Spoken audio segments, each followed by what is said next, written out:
9월 13일 화요일 새벽기도에 나오신 성도님들을 주님의 이름으로 환영합니다. 오늘도 하루의 첫 시간을 하나님께 우리가 올려드릴 때 주님께서 기뻐 받으실 줄 믿습니다.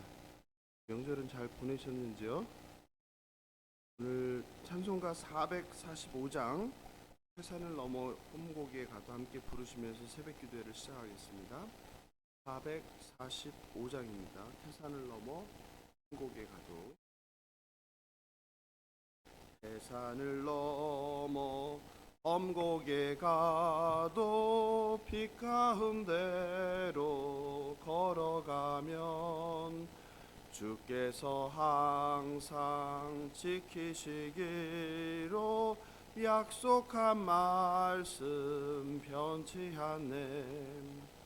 하늘의 영광 하늘의 영광 나의 맘속에 차고도 넘쳐 할렐루야를 힘차게 불러 영원히 주를 찬양하리.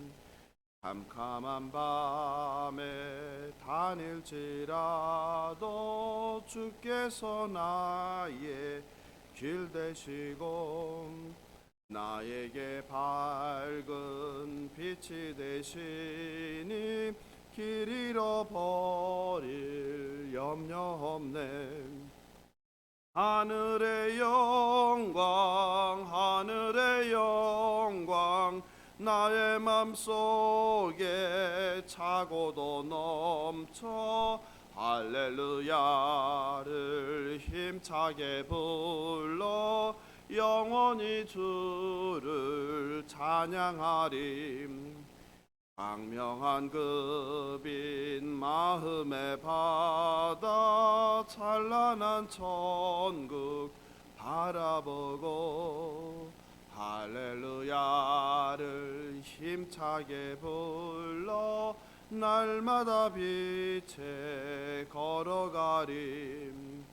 하늘의 영광 하늘의 영광 나의 맘속에 차고도 넘쳐 할렐루야를 힘차게 불러 영원히 주를 찬양하리. 2절 캄캄한 밤에 다닐지라도 주께서 나의 길 되시고 나에게 밝은 빛이 되시니 길 잃어버릴 염려 없네.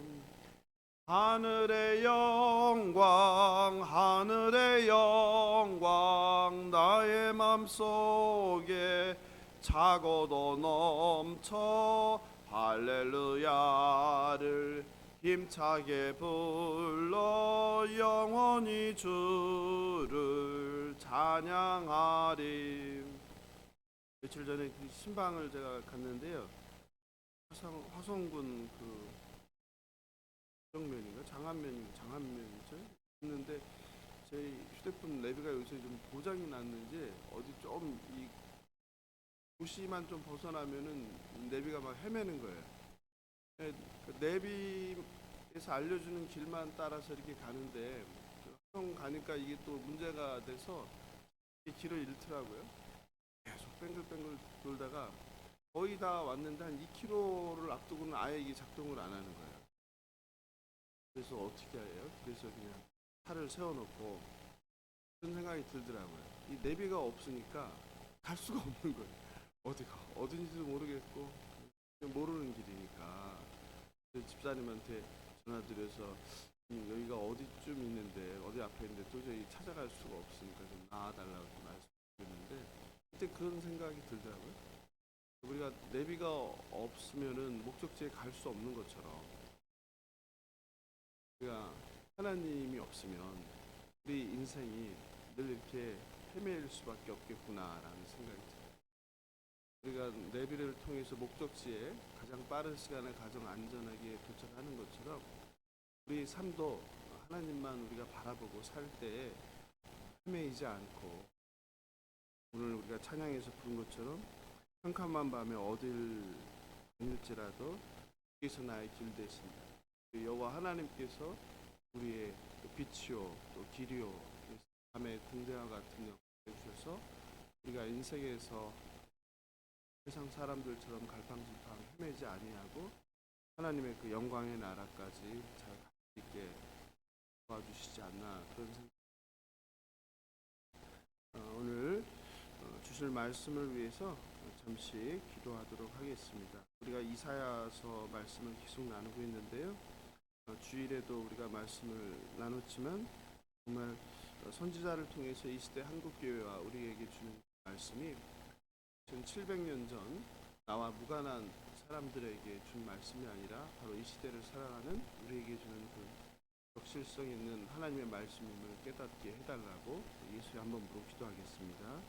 예수여, 하나님 감사합니다.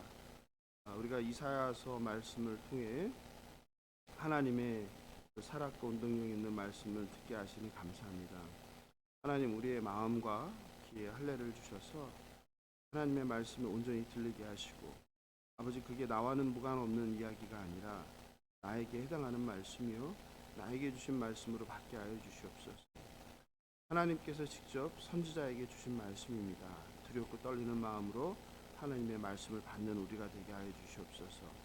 이제 이사야서 2장입니다. 하나님, 1장에서 받은 그 은혜를 계속 이어갈 수 있게 하시고 하나님의 뜻이 무엇인지를 분별하는 우리 되게 하여 주시옵소서. 감사하며 생명 되신 예수님의 이름으로 기도합니다. 아멘. 오늘 하나님께서 주실 말씀은 이사야서 2장이 되겠습니다. 이사야서 2장, 제가 가진 성경으로 969페이지, 968페이지에 있는데요. 이사야서 2장 1절 4절입니다. 이사야서 2장 1절 4절 한 절씩 교독하시고 마지막 절은 합독하겠습니다. 아모스의 아들 이사야가 받은 바 유다와 예루살렘에 관한 말씀이라. 말일에 여호와의 전에 산이 모든 산꼭대기에 굳게 설 것이요 모든 작은 산 위에 뛰어나리니 만방이 그리로 모여들 것이라. 많은 백성이 가며 이르기를 오라, 우리가 여호와의 산에 오르면 야곱의 하나님의 전에 이르자. 그가 그의 길을 우리에게 가르치실 것이라. 우리가 그 길로 행하리라 하리니 이는 율법이 시온에서부터 나올 것이요 여호와의 말씀이 예루살렘에서부터 나올 것임이니라. 함께 읽겠습니다. 그가 열방 사이에 판단하시며 많은 백성을 판결하시리니 무리가 그들의 칼을 쳐서 보습을 만들고 그들의 창을 쳐서 낫을 만들 것이며 이 나라와 저 나라가 다시는 칼을 들고 서로 치지 아니하며 다시는 전쟁을 연습하지 아니하리라. 아멘. 이사야는 1장에서 신실했던 고울이 창기가 된 상황을 개탄했습니다. 그렇죠? 주일에는 하나님의 공의와 정의를 회복하는 것에 대해서 말씀드렸습니다. 그리고 한 조직과 한 교회 또는 한 회사, 한 가정, 나아가 한 지역사회, 또 나아가 한 민족, 한 나라가 패망하게 되는 데는 우리가 보통은 공동으로 n분의 1의 책임이라고 하기 쉬운데 그렇지 않다. 분명히 원인 제공자, 더 큰 책임을 져야 하는 자가 있다. 근데 선지서들은 어떻게 얘기한다? 두루뭉실하게 이 문제는 우리 모두의 책임입니다 라고 얘기하지 않고 권력자, 힘 있는 자, 왕, 이들의 책임을 중하게 다룬다라고 말씀드렸어요. 하나님께서는 직접 창기가 된 남유다를 심판과 징계를 통해서 다시 회복하시겠다고 말씀하십니다. 하나님은 자녀들을 심판하는 것을 좋아하시는 분이세요? 아니세요? 아니시죠. 하나님은 자비와 긍휼이세요. 하나님의 징계는 그러므로 하나님의 사랑의 다른 방식인 거예요. 하나님은 징계를 통해서 심판을 통해서 자기 백성이 하나님을 경외하고 하나님을 믿고 하나님의 말씀에 순종하길 원하시는 분이심을 말씀드렸습니다. 오늘 이사야서 2장은 그 유명한 말이 나오죠. 바로 4절에 있는 거. 그죠? 뭡니까? 칼을 쳐서 보습을 만들고 창을 쳐서 낫을 만들라. 많이 들어본 말씀이죠. 그죠? 무엇을 뜻하는 겁니까, 이게? 전쟁이 그치게 되었다는 거예요. 전쟁이 그치게 되었다는 거예요. 즉 뭐가 도래했다? 평화의 날이 왔다. 샬롬이 도달했다. 샬롬이 뭐라 그랬습니까? 전쟁이 없는 평화의 상태만을 의미하는 것이 아니라 더 적극적인 의미에서 분쟁을 끝내고 모든 것이 가득하고 모든 것이 풍족한 모든 것이 질서가 원만하게 돌아가는 상태, 이게 샬롬이라고 했죠. 그래서 우리가 더도 말고 덜도 말고 한가위만 같아라 하는 그 풍족한 한가위와 같은 상태, 모든 것이 정상적으로 작동하는 상태, 이게 샬롬이라고 했죠. 단순히 평화가 아니라. 그런데 그런 샬롬이 회복된다는 것을 이야기하는 거예요. 바로 그 샬롬의 원형이 뭡니까? 성경에서 에덴 동산이죠.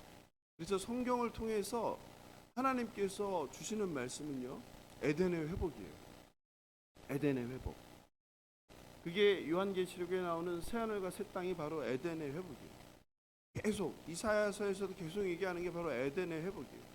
에덴의 회복에서 제일 중요한 건 뭐예요? 농사라는, 농사.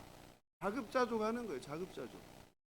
그러니까 자급자족에서 부족할 것이 없는 거예요. 모든 게 풍족한 거예요.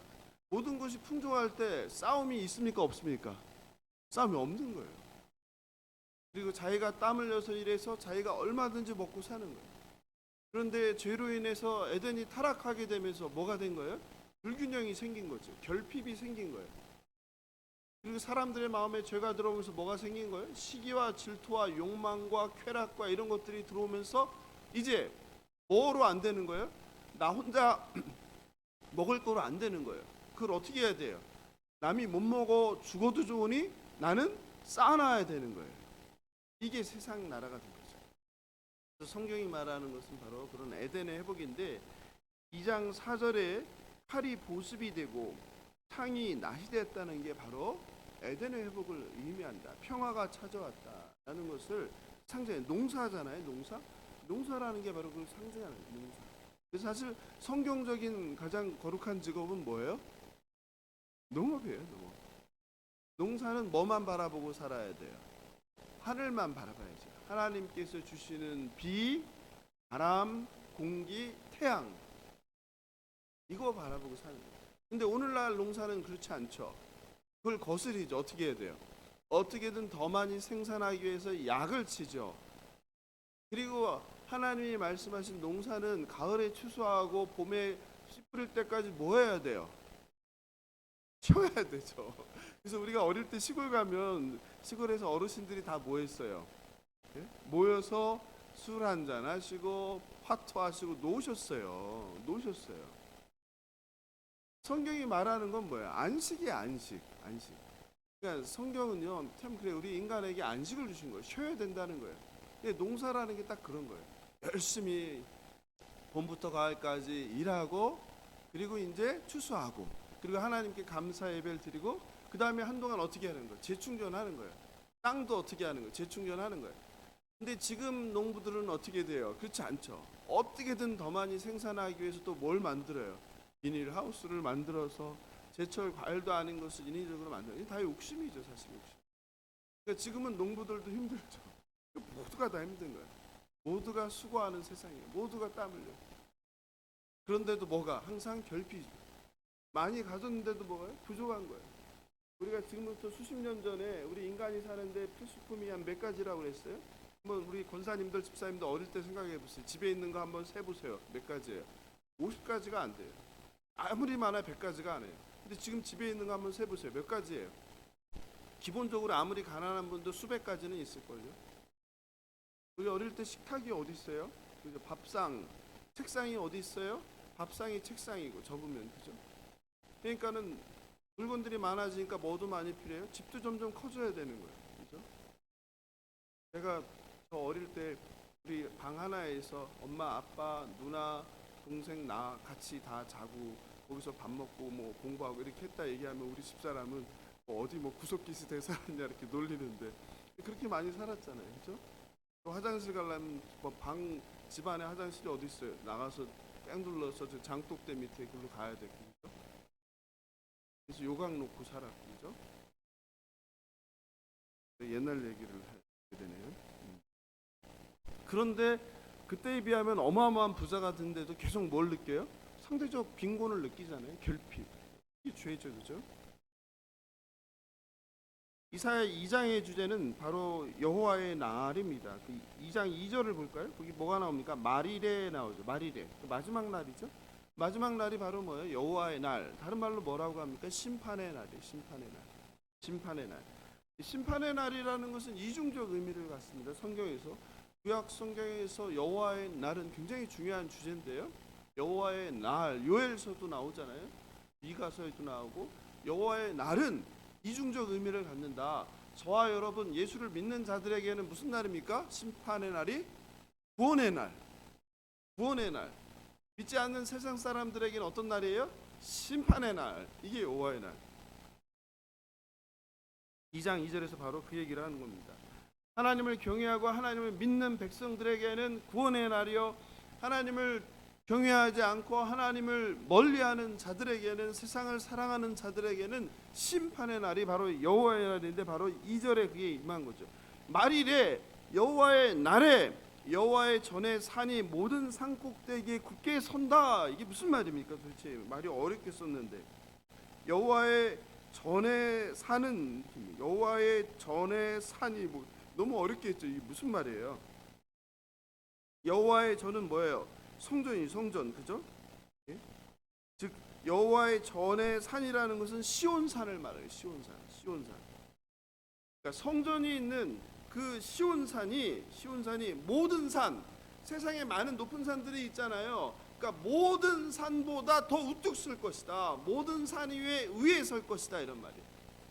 그러니까 하나님의 집인 성전이 모든 산 위에 시온산 위에 있을 것이다, 이 말을 이야기합니다. 이 산이라는 거, 큰 산은 뭘 의미해요? 제가 지난 주일 설교에서 상수리 나무가 뭐라고 그랬죠? 상수리 나무가 크고 엄청나게 무성한 나무라고 했잖아요. 그래서 그 광야와 같은 이스라엘에서 크고 무성한 나무를 보면은 뭘 생각했다? 아, 여기에 신이 산다. 그래서 사람들이 거기 상수리 나무에다 뭘 했다? 제사를 드리고 음란한 행위를 했다는 거예요. 풍요를 상징하는, 그죠? 근데 마찬가지로 여기 뭐가 나왔어요? 큰 산이 나왔어요. 산은 뭘 상징해요? 똑같이 신의 존재를 상징하는 거예요.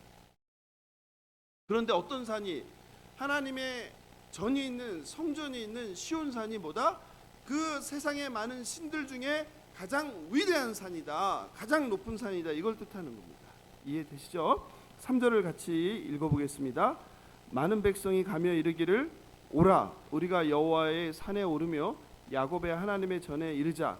그가 그의 길을 우리에게 가르치실 것이라. 우리가 그 길로 행하리라 하리니, 이는 율법이 시온에서부터 나올 것이요 여호와의 말씀이 예루살렘에서부터 나올 것입니다.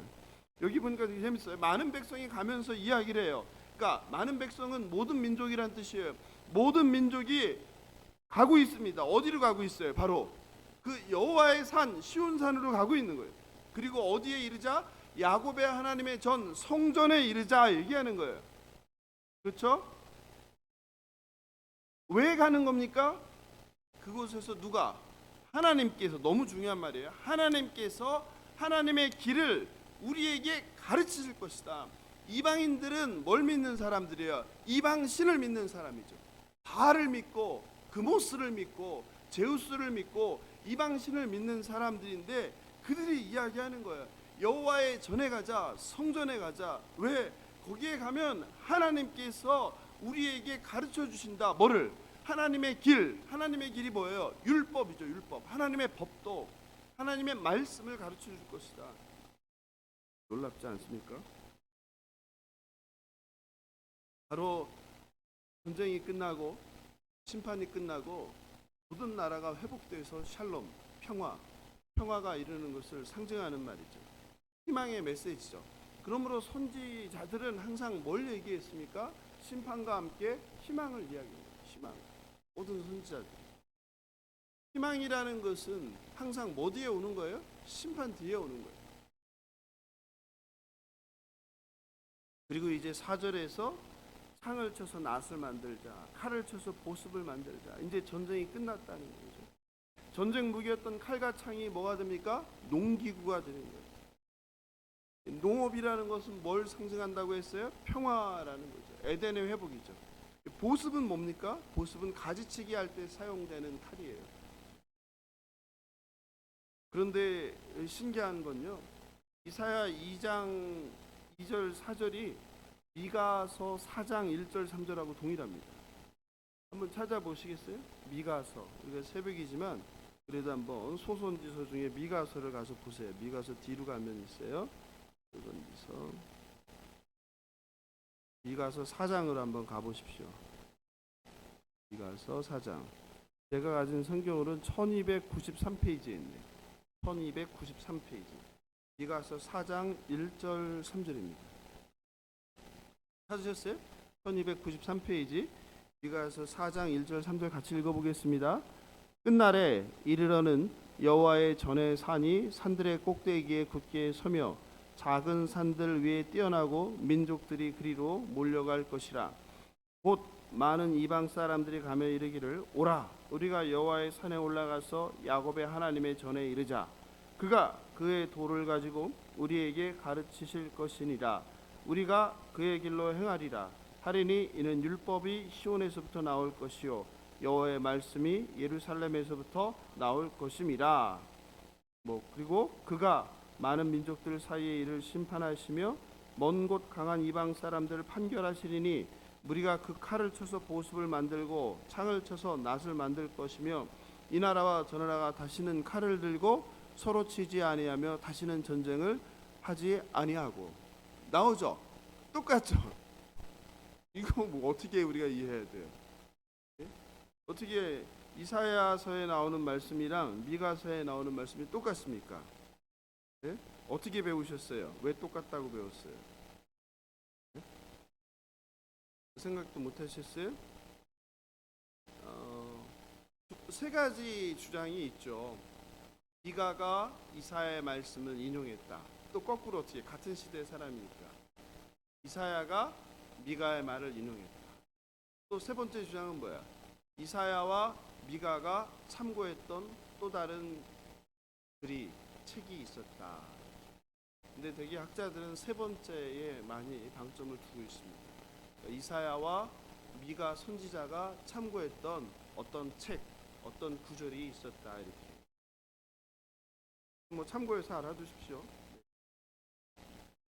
하나님의 공의와 정의가 사라져 우상 숭배에 빠진 창기가 된 도시가 다시 이방인들이 모여들며 여호와의 말씀을 듣는 그 거룩한 도성으로 회복됩니다.